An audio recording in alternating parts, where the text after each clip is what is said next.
एकादशी। आइए सुनते हैं आज की कहानी। शहर भर में डॉक्टर मिश्रा के मुकाबले का कोई डॉक्टर न था। उनकी प्रैक्टिस खूब चढ़ी बढ़ी थी।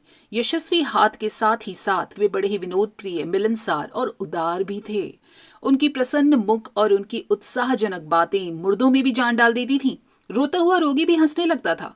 वे रोगी के साथ इतनी घनिष्ठता दिखाते जैसे कि वे बहुत ही निकट संबंधी हों या उनके मित्र हों। कभी कभी तो बीमार की उदासी दूर करने के लिए, उसके हृदय में विश्वास और आशा का संचार करने के लिए वे रोगी के पास घंटों बैठकर न जाने कहां कहां की बातें किया करते थे। इन्हें बच्चों से भी विशेष प्रेम था।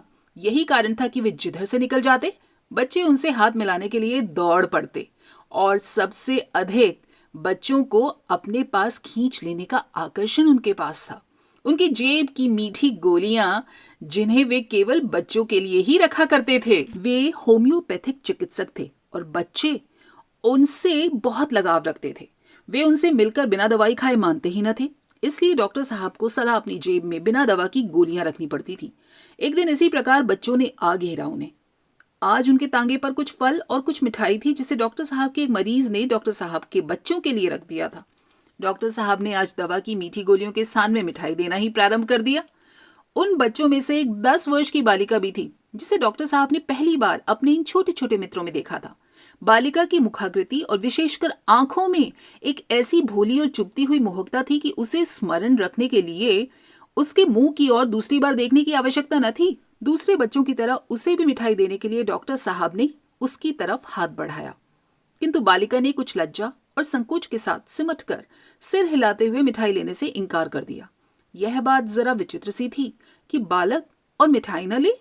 डॉक्टर ने एक की जगह 2 लड्डू देते हुए उससे फिर बड़े प्रेम के साथ लेने का आग्रह किया।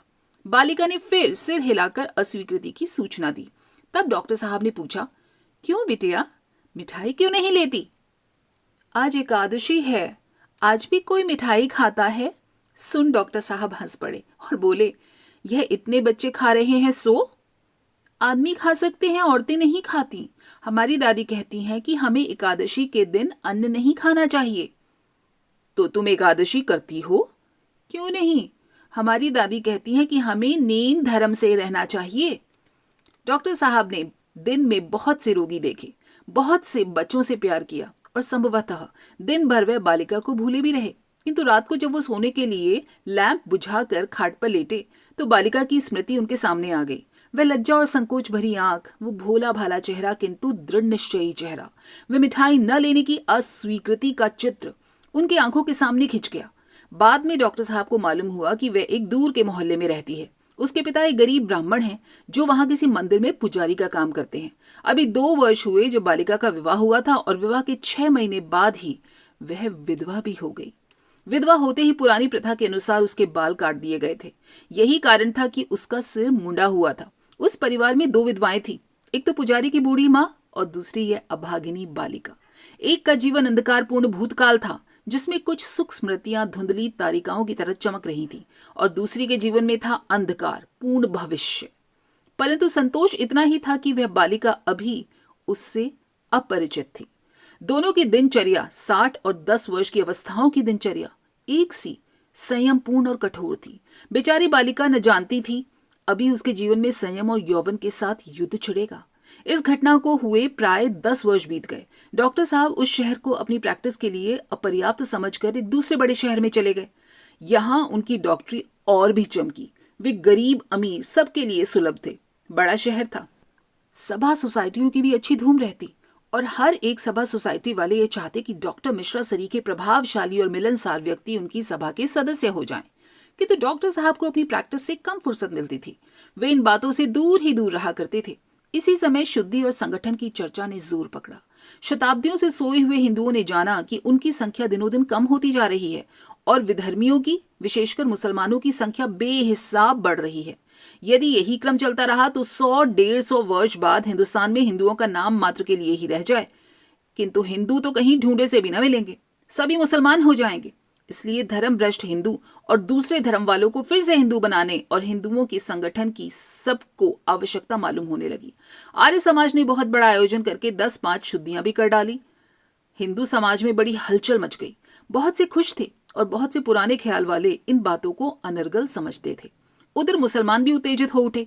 तंजीम और तबलीग की स्थापना कर दी गई, किंतु डॉक्टर मिश्रा पर इसका प्रभाव कुछ भी न पड़ता।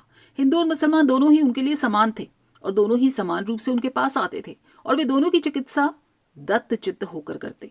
दोनों जाति के बच्चों को समान भाव से प्यार करते। उनकी आंखों में हिंदुओं का शुद्धि संगठन और मुसलमानों का तंजीम तबलीग व्यर्थ के उत्पाद थे। एक दिन डॉक्टर साहब अपने दवाखाने में बैठे थे कि एक घबराया हुआ व्यक्ति, जो देखने में बहुत साधारण परिस्थिति का मुसलमान मालूम होता था, उन्हें बुलाने आया। डॉक्टर साहब के पूछने पर उसने बतलाया कि उसकी स्त्री बहुत बीमार है।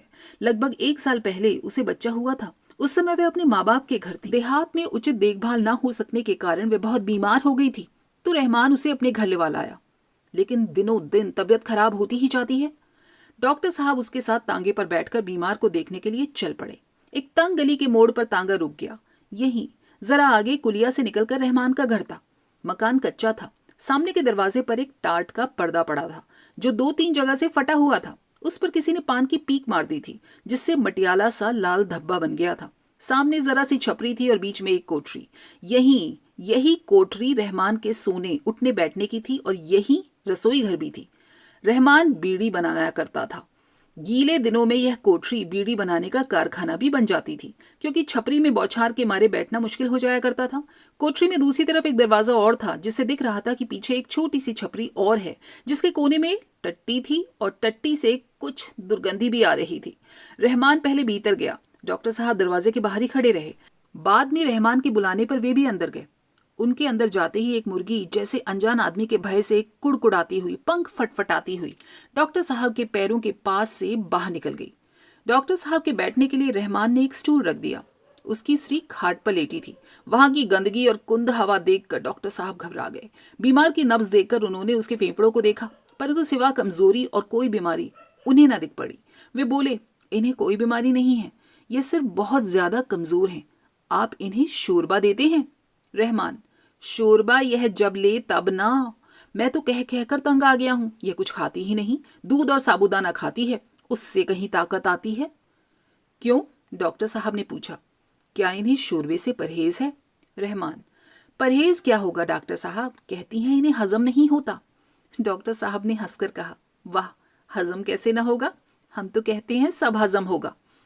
डॉक्टर साहब, इतनी मेहरबानी और कीजिएगा कि शोरबा इन्हें आप ही पिला जाइए, क्योंकि मैं जानता हूं कि यह मेरी बात कभी न मानेगी।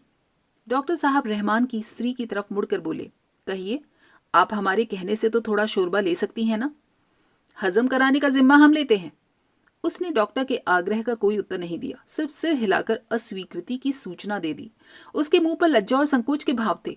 उसका मुंह दूसरी तरफ था, जिससे साफ जाहिर होता था कि वह डॉक्टर के सामने अपना मुंह ढांक लेना चाहती है। डॉक्टर साहब ने फिर आग्रह किया, आपको आज मेरे सामने थोड़ा शोरबा लेना ही पड़ेगा, उससे आपको जरूर फायदा होगा। इस पर भी उसने अस्वीकृति सूचक सिर हिला दिया, कुछ बोली नहीं। इतने से ही डॉक्टर साहब हताश न होने वाले थे। उन्होंने रहमान से पूछा कि शोरबा तैयार हो तो आप ले आओ, इन्हें पिला दें। रहमान उत्सुकता के साथ कटोरा उठाकर पिछवाड़े साफ करने गया। इसी अवसर पर उसकी स्त्री ने आंखें उठाकर अत्यंत कातर दृष्टि से डॉक्टर साहब की ओर देखते हुए कहा, डॉक्टर साहब, मुझे माफ करें, मैं शोरबा नहीं ले सकती। स्वर कुछ परिचित सा था, आंखों में एक विशेष चितवन, जिससे डॉक्टर साहब को चकराए। एक धुंधली सी स्मृति उनकी आंखों के सामने आ गई। उनके मुंह से अपने आप ही निकल गया, क्यों? छलकती हुई आंखों से स्त्री ने जवाब दिया, आज एकादशी है। डॉक्टर साहब चौंक उठे, विस्फारित नेत्रों से उसकी ओर देखते ही रह गए। उसी दिन से डॉक्टर मिश्रा भी शुद्धि और संगठन के पक्षपाती हो गए। दोस्तों, कैसी लगी ये कहानी नीचे कमेंट करके बताइएगा, और अगर पसंद आई हो तो लाइक और शेयर करने में कंजूसी न कीजिएगा। फिर मिलेंगे अगली बार ऐसी ही मनमोहक कहानियों को निकालकर साहित्य के पिटारे से बाहर। तब तक अपना और अपनों का दिल से, ईमानदारी से ख्याल रखिए, स्वस्थ रहिए और मस्त रहिए। नमस्कार।